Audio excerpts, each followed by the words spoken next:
Voici un ensemble de 2 tiroirs, c'est-à-dire 2 tiroirs plus 4 traverses et une barre transversale qui va faire l'isolation.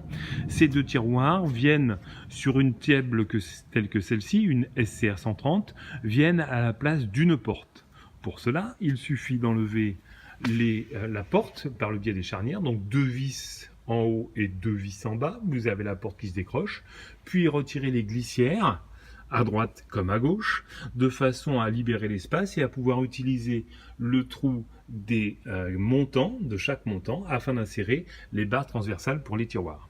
Donc je vous le montre avant, et puis pendant, et après. Voilà le résultat. Nous avons donc retiré les 4 glissières, les 2 grilles, la porte avec ces 2 charnières, haute et basse.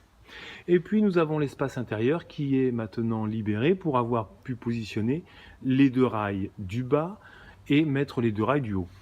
Les 2 rails du haut, donc vous avez une partie qui va s'insérer dans le rail du fond et une partie qui va s'insérer sur le côté dans le rail de devant.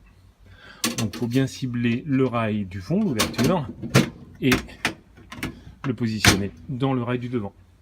Et voilà les 2 rails de montée.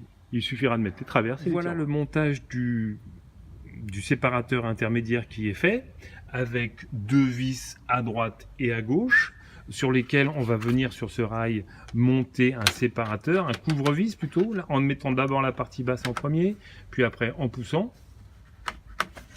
Voilà.